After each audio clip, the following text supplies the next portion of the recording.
है ना कि आप सल्लल्लाहु अलैहि वसल्लम ने हजरत आयशा सिद्दीका रजी अल्लाह अन्हा से निकाह किया 6 साल की उम्र में और रुखसती हजरत आयशा की हुई 9 साल की उम्र में। जो ये एतराज कर रहे हैं वो दरअसल आप सल्लल्लाहु अलैहि वसल्लम की शख्सियत पर ही एतराज नहीं कर रहे हैं, कान खोल कर सुन लें, वो राम जी के ऊपर भी एतराज कर रहे हैं और लक्ष्मण जी के ऊपर भी एतराज कर रहे हैं। और इसको सुन लीजिए क्यों। उसकी वजह यह है कि सोशल मीडिया पर जो नौजवान टाइम वेस्ट करते हैं, अपना जॉब वॉब तो है नहीं, तो अब जो यहां आकर टाइम वेस्ट करते हैं उन्होंने कोई स्टडी नहीं की, अपने मजहब के बारे में उनको पता नहीं है, 2-4 वीडियोस देख लेते हैं और उसके बाद वो एतराज करने लग जाते हैं, ऑब्जेक्शन करने लग जाते हैं। तो आप सल्लल्लाहु अलैहि वसल्लम पर तो ये एतराज बाद में होगा, ये एतराज आप पहले राम जी पर कर रहे हैं और उसके साथ साथ आप लक्ष्मण जी पर कर रहे हैं। और मैं जो यहां आपको जवाब देने वाला हूं उस जवाब से आप न सिर्फ ये कि हम आप सल्लल्लाहु अलैहि वसल्लम का दिफा और डिफेंड करेंगे बल्कि राम जी और लक्ष्मण जी को भी डिफेंड करेंगे, ये भी सुन लीजिए। सबसे पहले तो मैं आपको ये बताऊं कि आप राम जी पर एतराज क्यों कर रहे हैं। इसलिए कि अगर आप अपने मजहब की किताबें पढ़ेंगे तो आपको अंदाजा होगा कि राम जी ने जो सीता जी से शादी की थी तो उस वक्त सीता जी की उम्र क्या थी, 6 साल थी। ठीक है, कैसे? सीता जी को जब अगवा किया रावण ने तो रावण से सीता जी ने कहा कि इस वक्त मैं 18 साल की हूं और 12 साल हो गए मुझे अपने हस्बैंड के साथ रहते हुए। आप जब जरा ये कैलकुलेट करेंगे तो आपको पता चलेगा कि सीता जी ने जिस वक्त शादी की थी तो सीता जी की उम्र क्या थी, 6 साल राम जी से। ठीक है, अच्छा अब आइए लक्ष्मण जी के पास। लक्ष्मण जी की बीवी का नाम क्या था, उर्मिला। और उर्मिला कौन है? उर्मिला सीता जी की छोटी बहन है। आप किसी भी अपनी हिस्ट्री की किताब में पढ़ लीजिए कि उर्मिला और सीता जी में कई साल का फर्क था। जिस दिन राम जी की शादी हुई है उसी दिन लक्ष्मण जी की शादी हुई है उर्मिला से। ठीक है, अब अंदाजा लगा लीजिए किस उम्र में हुई है।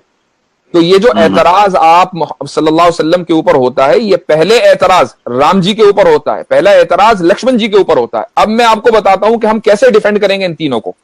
जी। मैंने एतराज नहीं किया, ये एतराज मुसलमान की तरफ से नहीं है, हम डिफेंड करने के लिए आए हैं। इसलिए कि हमारे नजदीक जितने भी मजहब की मुकद्दस शख्सियात हैं वो सब मुकद्दस हैं। एग्जैक्टली। ठीक है, हम किसी के ऊपर कीचड़ उछालना ना हमारे मजहब ने सिखाया है और ना हम ये कभी रहती दुनिया तक कर सकते हैं। देखिए, सब जो बात है वो ये कि इस्लाम में शादी की जो यानी जो रूल है वो ये है कि मर्द और औरत दोनों जिस्मानी तौर पर फिट हो, फिजिकली फिट हो, मेंटली फिट हो। ठीक है, उसके लिए कोई एज मुतय्यन नहीं है। ये फिजिकल फिट होना किसी भी एज में हो सकता है, ये डिपेंड करता है कि वो लोग किस इलाके से ताल्लुक रखते हैं और किस जमाने में रहते हैं। मसलन आज अगर आप मेडिकल साइंस को देखें तो आप किसी भी डॉक्टर से पूछिए, अगर कोई लड़की आज के दौर में 9 साल की उम्र में फिजिकली फिट हो रही है, ठीक है, तो वो डॉक्टर के लिए कोई हैरत की बात नहीं है। यानी कोई हैरत की बात नहीं है। हो सकता है फिजिकली फिट हो, मेंटली फिट हो, और अच्छा आए दिन ऐसा होता रहता है। हाँ, अगर 9 साल से कम उम्र में वो फिजिकली फिट हो रही है, यानी और फिजिकली फिट होने का क्या मतलब है, उसको मेंस्ट्रुएशन आ रहे हैं, उसका मंथली साइकिल शुरू हो रहा है। ठीक है, तो अब वो डॉक्टर के लिए एक फिक्र की बात होगी, भाई इतनी जल्दी ये कैसे हो रहा है। एक बात, आप अब आइए साइंस में, जो मुमालिक और जो इलाके इक्वेटर से करीब हैं वहां पर जो लड़कियां हैं वो जल्दी फिजिकली फिट होती हैं, उनको जल्दी मेंस्ट्रुएशन आता है।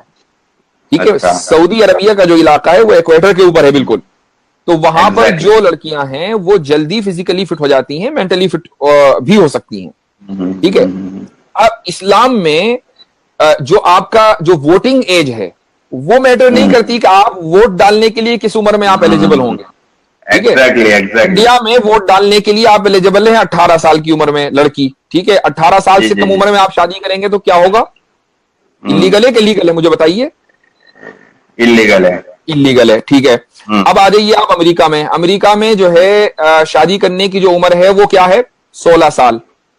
अच्छा, ठीक है। अमेरिका में जो सूबे हैं 50 तकरीबन, उनमें एक सूबा है टेक्सास। टेक्सास में आप चले जाइए, वहां पर शादी करने की जो मिनिमम एज है 14 साल।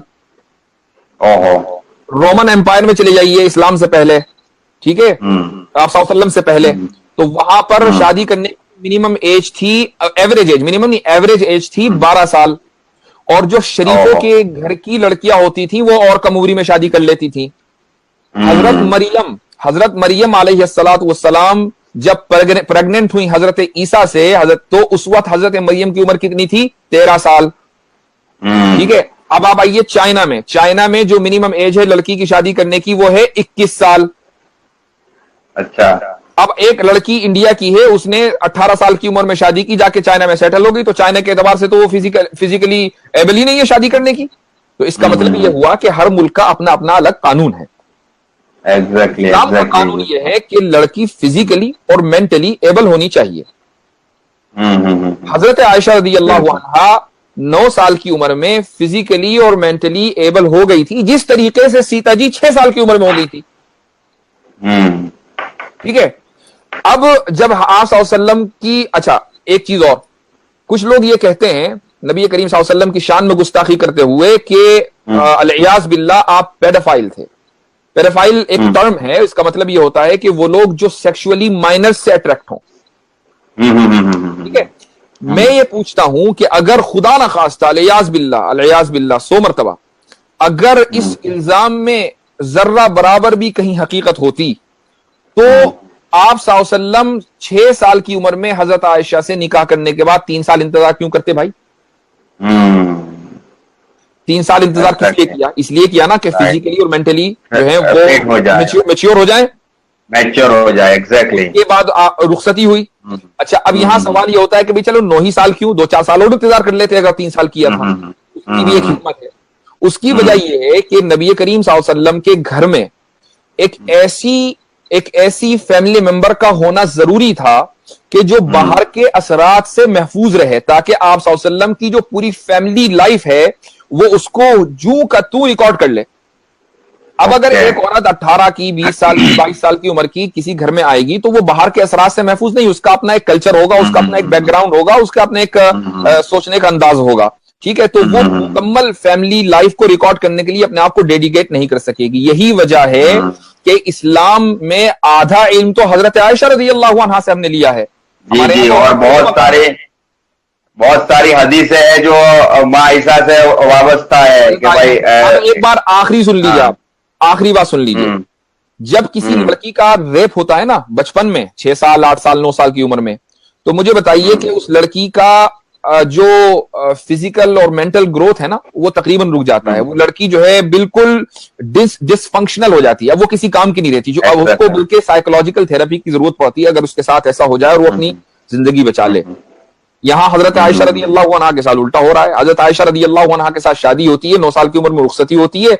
तो अगर खुदा ना खास्ता ये रेप होता तो हजरत आयशा तो डिसफंक्शनल हो जाती। वो डिसफंक्शनल क्या, वो तो पूरी उम्मत का जो आधा इल्म है वो सिक्योर कर रही है, महफूज कर रही है और पूरे सहाबा को पढ़ा रही है।